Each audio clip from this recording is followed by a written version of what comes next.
Want to take this next one? It's about this is kind of a follow-up from a previous Yeah. discussion that we had about foreign LSATs and potentially VPNs. Okay, cool. So, hi, Ben and Nathan. My name is Jasmine, and I'm an international June Flex test taker based in Berlin, Germany. I was listening to your latest podcast with the inquiry with a test taker from Nigeria, and I had some input. First, I think it's bananas that LSAC is offering neither an August nor a November test for international test takers, especially considering the new remote method of test taking. Okay, we were confused by that. We will only have June and October as options. I don't buy this security reasons BS. Why are August and November more compromised in terms of security? I'm testing for the first time on Thursday for the June Flex, and it will test again in October. So I'm a bit annoyed at this situation, mostly because there are so many Americans abroad. So there aren't that many international test takers reason doesn't hold up. I know many LSAT test takers here just here in Berlin. Sorry. Geez, in my neighborhood in Berlin alone, there are more Americans than the neighborhood I'm from in Texas.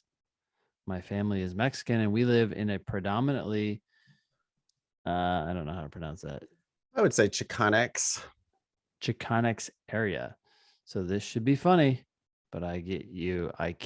But I get you can't read my sarcasm. Smiley face. Okay. Second, so you disagree with the security reasons, which we did as well. Second, LSAC says you cannot test out of your region where one's address is listed on LSAC, but also stipulates that you cannot test in a region if you're not currently located at the time of the test. Okay. In that region. So for those international test takers interested, I would capitalize on this loophole and vague wording of the latter stipulation to test in the US if it's possible for them, since they are technically located in the testing region at the time of the administered test. I plan to fly home to test in the US in November if I don't hit my goal score by October. Not sure that's a loophole. I think many people have already been doing that. Yeah. Coming back to the US to take the test. That's a major pain in the ass. And it sure seems like with a online remotely proctored. I mean, the proctors aren't in the United States. So I mean, we don't think, I guess we don't know. One would assume that they wouldn't be smart to employ US proctors. So they probably don't. Okay. Yeah, it sucks. That's a lot of money.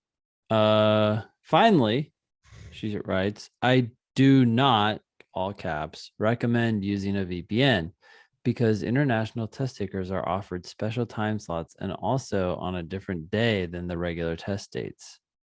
Yeah. You don't need to Logistically, read the rest of that. She's basically just complaining. She's saying, hey, you might end up taking it at 3 a.m. That's all. And I should have edited that out. My bad, Ben. But I wanted to make the other note on VPN, which was producer Annalisa chimed in on Slack and said, yeah, you can't do that. I tried. She tried to take the LSAT. No, not the LSAT, but she tried to take another ProctorU test while having a VPN on her machine.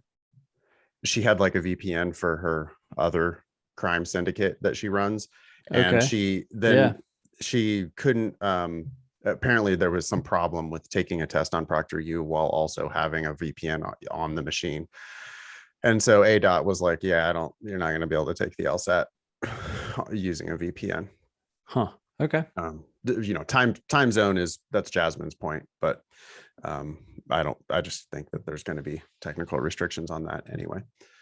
Yeah. Cool. Sorry for interrupting you. That was Jasmine's email. Yeah. Thank you. Any thoughts about that? No. My only reaction actually is she said she's going to fly home in November. And if you're planning to apply this cycle and you're willing to fly, maybe you should be flying home for an earlier test. She's taking it in. She's skipping August, right? She could come home and take it in August. Yeah, Jasmine, if you don't care about going this cycle, then seems like your plan is maybe sound. But yeah, you're taking the June test and then you're going to test again in October. Hopefully you can keep the momentum up.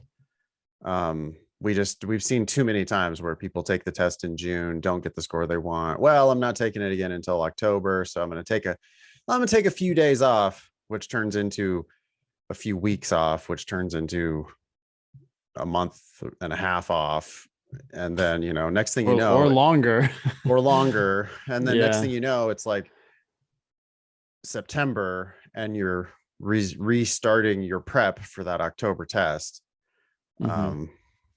I wish it weren't that way, but we know that it is that way, in fact. So Yeah. with many, many people, at least. So yeah, I agree with that. If you're ready to take that June test, then you're also ready to take that August test.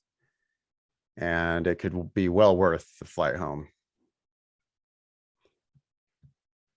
Okay. Anyway, thank you, Jasmine, for writing in. Yeah. It's help at thinkinglsat.com if you want to chime in about ProctorU or the remote proctoring or the international LSAT or anything else.